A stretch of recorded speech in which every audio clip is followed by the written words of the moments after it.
कहना था कि हमारे पास लाइसेंस है फिर भी ये कार्रवाई की गई, क्या आप क्या आप कहना है कि वो जायज़ है या नाजायज़? वो उन्होंने बोला कि लाइसेंस घूमने का है ना कि खड़ा होने का। देखो ऐसे है, असंध में कुछ भी हो सकता है। रेडियो तो मैंने करनाल में भी लगी हुई देखी। अगर संध में कोई अलग कानून है, करनाल के अंदर भी एक ही डीसी है और डीसी को ही सरकार ने अधिकार दे रखे नियम बनाने के।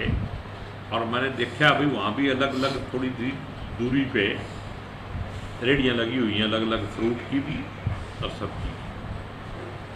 अगर संध में कोई अलग कानून है तो उसके बारे में पता कर लेंगे भाई। कोई विदेश से कहाँ से पता नहीं, पता करना पड़ेगा, क्योंकि संध में तो राजपाट जो है कोई और ही है।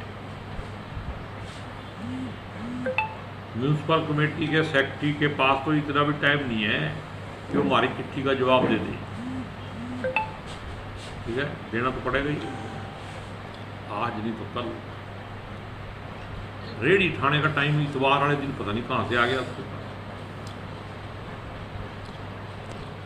सरकार ने सर जो जीरी लगाने का फैसला लिया है, अनुमति देने का दबाव में किया गया सर? ये तो जनता ने और कांग्रेस के जितने भी बड़े बड़े नेता थे जी, कुमारी शैलजा, सुरजेवाला, सब ने घूम घूम के जब धरना प्रदर्शन शुरू हो गए तो सरकार ने तुरंत प्रभाव से ये फैसला जो है वापस ले लिया।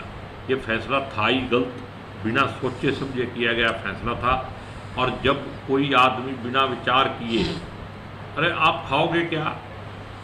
आप एक जगह की अगर जीरी बंद करोगे, जैसे मैंने परसों करनाल भी एग्जाम्पल दिया था, तो एक सीवन और गुल्ला दो ब्लॉक हैं, दोनों ब्लॉक से एक हल्का बनता है गुल्ला जी का। उसके अंदर 100 से 125 तो शेलर हैं, हजारों लोग उसमें नौकरी करते होंगे, लेबर का काम करते होंगे। और जो किसान और मजदूर जो उस पर निर्भर है जीरी पे, और फिर कल को अनाज कहाँ से आएगा? जीरी बंद करके क्या बोएंगे? हमारे एरिए में तो ये जो सरसों और ये फसल ही नहीं हो सकती। इसका भी ज़मीन का पहले पूरी तरह से सर्वे करना चाहिए भी किस एरिए में कौन सी फसल हो सकती है, किस में नहीं हो सकती। उसके हिसाब से डाइवर्सिफिकेशन मतलब जो है किसान को करवाया जाना चाहिए भी ये फसल बो, ये ना हो। और उसमें भी जो आमदनी है, जो जीरी लगाने से और मक्का बोने के बीच का गैप है, वो सरकार को किसान की भरपाई करनी चाहिए, वरना किसान क्यों जाएगा वो? ये तो तानाशाही हुई ना, ये हुक्म दे दिया, फरमान तो ये आपका नहीं करोगे। अब भी ये पंचायतों की देखो आप, अगर जीरी नहीं लगेगी तो पुराने रेट पे कौन ले लेगा उस जमीन को? सरपंचों पे, उन पे मैं कहता हूँ पुराने रेट पे ही लेता, बढ़ा के तो बात ही छोड़ दो। यहाँ सरपंचों पे दबाव डाला जा रहा है, 3 बार बोली कैंसिल होगी, कोई पूछने वाला ही नहीं है इनको। ऐसे ऐसे साइंटिस्ट बैठे हैं एसी कमरों में वहाँ दिल्ली में, चंडीगढ़ में, फिर फट से फरमान आता है और किसी को पता ही नहीं चलता। कल एक बीजेपी नेता ने आरोप लगाया है कि जो विधायक है ये अपने जाति निजी अहम है, इसके चलते अफसरों से उलझ रहा है, बल्कि अफसर सही काम कर रहे हैं। कौन, किसने लगाया ये? बीजेपी का यहाँ कोई नेता है? नाम क्या? यहाँ एजेंट तो हैं बीजेपी के काफ़ी, नेता तो मेरे को कोई मिला नहीं अभी तक। कौन है वो? और मैं विधायक हूँ, मैं अपनी जिम्मेदारी समझता हूँ और मैं जानता हूँ कि क्या करना है। और मैं अफसरों की नौकरी नहीं करता, जनता की नौकरी करता हूँ। सर और हरियाणा सरकार के कितने ऐसे फैसले हैं जिनको सरकार को वापस लेना चाहिए सर, जो उन्होंने जन विरोधी फैसले किए हैं? ऐसे तो बहुत सारे फैसले हैं, जरा वक्त आने दो शर्मा जी, हाँ जी, आपको बताएंगे, सारे वापस होंगे। तो सर उन फैसलों के लिए आपकी सरकार सर आगे बीजेपी के अभी आज के दिन ये बात ही नहीं है। आप सवाल ही ऐसा पूछ रहे हो कि इसका कोई आज के दिन तुक नहीं है इस सवाल का। सर जैसे कोई आंदोलन कोई शकर साहब करने जा रहे हैं अभी कोरोना को अंदर इसीलिए तो ये कोरोना का लॉकडाउन बढ़ता जा रहा है। अभी कोई ऑपोजिशन का इस देश के बुरे हालातों में कोई, अब कोरोना का डर अगर है जी, तो सारी चीज़ें तो खुल रही। हाँ जी, ठीक, रेल भी खुल गई, जहाज भी खुल गए, ठीक है सर। और सब आवाजावी खुल गई, तो फिर ये मतलब महामारी एक्ट किस लिए है? ये एक्ट तो उससे क्या कंट्रोल करना है? सर बिल्कुल एक ना सर। राकेश शर्मा है जो लाइव में हमारे से प्रश्न पूछ रहे हैं कि पैक्स के अंदर कई जगह पे घोटालेबाजी धांधली हो रही है, तो उसके बारे में किसके? पैक्स के अंदर। अपेक्स, हाँ ये जो सोसाइटियाँ हैं गाँव में, हाँ जी हाँ जी। तो शिकायत करनी चाहिए। राकेश शर्मा जी हमारे को शिकायत दें, उसकी जांच कराई जाएगी। सर जो पिछले असद में घोटाले हुए थे उन पे आपने सर्वे भी किया था, आपके दौरा भी किया था आपने, उनकी जांच सुनने में आया कि उनकी जांच शुरू हो उसकी चुकी है। जांच होगी। कल भी मेरी डीसी साहब से बात हुई है, मैंने लिखत में वो डीसी करनाल को दी है और उन्होंने कहा भाई 100% इसकी जांच होगी और दूध का दूध और पानी का पानी होगा।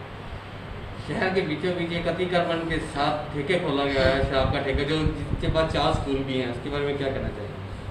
प्राइमरी स्कूल लड़कियों का प्राइमरी स्कूल है, लड़कियों का है, डीए भी है, तो सरकारी अगर ऐसी बात है तो उन स्कूल वालों से, उन लोगों से लिखवा के दो, ऐसी जगह खुल नहीं। अरे जब वेस्ट डंपिंग हाउस लड़कियों के कॉलेज के बिल्कुल गेट के सामने खुल सकता है, तो शराब का ठेके की तो कोई बात ही नहीं। सरकार को आमदनी आ रही है, बीजेपी की सरकार, कुछ भी राष्ट्र भक्तों की सरकार है, आपने रहना नहीं है क्या यहाँ? अतिक्रमण भी किया गया है ठेके ने, जबकि बाकी रेडियो को हटाया जाता है। हर आदमी को, गरीब जो अरे वो उसको हटाया शराब जाता के है। ठेके वाला है, उसके पास बहुत सेवा पानी होगी, उसका कैसे हटा देंगे? रेडी वाला गरीब क्या देगा?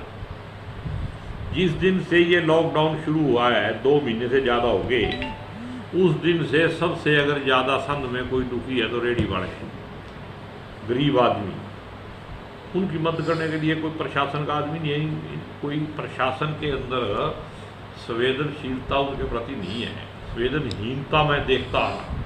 सर एक ना महा घोटाला हुआ हिमाचल प्रदेश के अंदर परचेजिंग पीपीई किट की परचेजिंग के लिए, जो परचेजिंग कमेटी के अध्यक्ष थे और डायरेक्टर थे हेल्थ विभाग के, उनका वीडियो वायरल हुआ 5 लाख की रिश्वत लेते हुए, और प्रदेश अध्यक्ष जो बीजेपी के हैं उनको इस्तीफा देना पड़ा, उनकी मिलीभगत की अंदेशा है। तो क्या आपको लगता है कि जो भ्रष्टाचार है कोरोना काल के अंदर, जैसा कुलदीप शर्मा ने भी कहा था, वो चरम पे है? देखो, मैं तो पहले दिन से हर वीडियो में, जब भी मैं तुम्हारे पास आता हूँ संद में, मैं हमेशा कहता हूँ कि भ्रष्टाचार कोरोना के इस महामारी एक्ट लागू होने के बाद इतने जोर से पनपा है, उसकी जांच हाई कोर्ट के सिटिंग जज से होनी चाहिए। ये बात मैं पहले भी रख चुका हूँ, आज भी मैं आपके सामने रखता हूँ। और जो हिमाचल वाले ने दिया है वो उस टाइम हेल्थ मिनिस्टर था, प्रदेश अध्यक्ष बाद में बढ़ा हो, और उसकी तो इससे पिछली मिनिस्ट्री में जब वो मिनिस्टर था, उस बिंदल साहब के तो मैं चर्चे तब से सुनता हूँ, वो मतलब काफ़ी 10-12 साल पुराने। हाँ, नहीं तब भी उसका घपला हुआ था, उसको मंत्री से इस्तीफा देना पड़ा था। और बीजेपी तो राष्ट्रभक्तों की पार्टी है, ऐसे लोगों को दोबारा टिकट दे दी, फिर स्पीकर बना दिया, फिर उसको मंत्री बना दिया, पता नहीं क्या क्या बना दिया। सर एक बीजेपी तो राष्ट्रभक्तों पे सवाल उठाना जरा सोच समझ के उठाया करो। सर एक बीजेपी नेता के चंडीगढ़ में ऊपर से गिर के टांग पे टूट गई थी, उसके बारे में कथुरिया जी की आप घटिया लोगों की बात नहीं करें, कुछ कहेंगे आप? चलो वो भी राष्ट्रभक्त है, उसके बारे में क्या कहना है? सर यहाँ पार्किंग की बहुत बड़ी दिक्कत है। जो गुरुद्वारा चौक है, हमारे सौरभ पाठक जी पूछ रहे हैं कि जो गुरुद्वारा चौक में इतनी भीड़ रहती है, तो क्या कोई ऐसा आप करवा सकते हैं कि कहीं पार्किंग की व्यवस्था के लिए कोई ऐसी चीज़ इससे? देखो, मैं करवाने को तो मैं चाहता हूँ कि मैं चंडीगढ़ जैसा शहर बना दूँ संघ को, लेकिन उसके लिए भी वक्त मालिक देगा। अभी तो हालात ये है कि यहाँ पे जो छोटे छोटे अफसर हैं वो रोज़ करप्शन कर रहे हैं, माल छक रहे हैं, ठीक है, और मैं उनके पीछे लगा हुआ हूँ। मैंने भी एक कसम खा रखी है, करप्शन जो है संघ के दायरे से बाहर कर देनी है, और मैं इसको करके छोड़ूंगा। अभी आपने देखा लोकतंत्र का कैसे मजाक उड़ाया।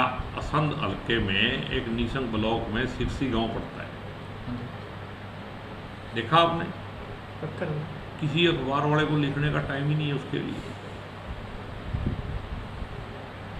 मुख्यमंत्री का नाम ऊपर लिख के एमएलए का नाम, एक्स एमएलए ने अपना नाम लिखवा लिया और पुरानी डेट में उद्घाटन कर दिया, पत्थर जोड़ दिए अगर पकड़े के मौके पे। और अब रिपोर्ट हो चुकी है कि ये नए बना के नए लगाएं। और मतलब उस टाइम मुख्यमंत्री उस गांव में गया, वो नई टर्म में गया और पत्थर लगा दिए पुरानी टर्म। हाँ जी। तो मैंने उसकी चिट्ठी लिखी है स्पीकर को, उसकी जांच भी हुई है और जांच में डीसी साहब ने आश्वासन दिया है भाई इस पर कार्रवाई होगी। मैंने स्पीकर को फिर भी चिट्ठी लिखी है कि ये प्रोटोकॉल का वायलेशन है, क्रिमिनल ऑफेंस है और ये कॉन्स्टिट्यूशनल जो सिस्टम है जिसके अंदर पार्लियामेंट्री सिस्टम है और एक विधायक का जो अधिकार है लेजिस्लेशन का, उसके ऊपर चोट है कि वो कौन कौन आदमी है, क्योंकि अकेला सरपंच जो है वो उस पत्थर को नहीं बनवा सकता, उसमें कुछ अधिकारी भी शामिल होंगे और कुछ बीजेपी के नेता भी शामिल होंगे। और मैं मुख्यमंत्री जी से ये भी सवाल पूछना चाहता हूँ कि मुख्यमंत्री जी का नाम उस पर लिखा हुआ है पत्थर पे, क्या मुख्यमंत्री जी की भी मंजूरी उसमें है या नहीं? मुख्यमंत्री जी को इसका जवाब देना चाहिए। सर कोरोना जो है, जो भिवानी के एमएलए हैं उनके परिवार के सदस्यों को टोटल 13 मेंबर को हो गया, कर्मचारियों सहित। देखो ये तो बीमारी है, किसी को भी हो सकती है, परमात्मा उनको स्वस्थ करे, मैं यही कामना कर सकता हूँ उनके पूरे परिवार के लिए। इसमें देखो कोरोना को जोड़ के राजनीतिक नहीं, राजनीतिक सिस्टम नहीं, होना चाहिए। मैं ये पूछ रहा हूँ सर कि जो आपदा प्रबंधन है या महामारी प्रबंधन जो है हो सकता है, देखो कहीं भी उनके पास कहीं ना कहीं से आया हो, कहीं हो, उनकी उम्र भी काफ़ी है शराफ साहब की। उनको नहीं है, वो नेगेटिव है।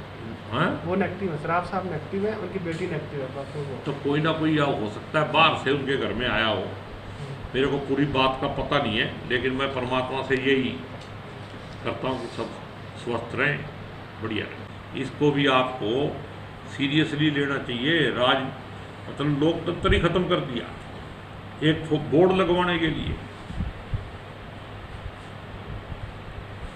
और 4 तारीख को मीटिंग है ब्लॉक समिति की, मेरे को भी इनवाइट किया है पहली बार। इससे पहले मीटिंगें होती थी तो जो वीडियो कॉल रिटायर हुए हैं वो मेरे को हेरा फेरी से चिट्ठी लिखते थे, यहाँ रिकॉर्ड में चिट्ठी मेरे को मिलती नहीं थी, और बाद में कहते जी हमने तो लिख दी।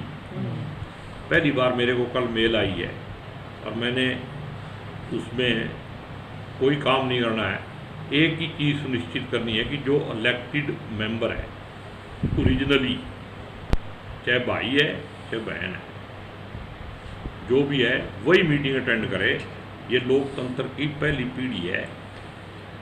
इसी सीढ़ी पे अगर गलत काम करते हैं हम तो आगे फिर गलती होते चले जाएंगी।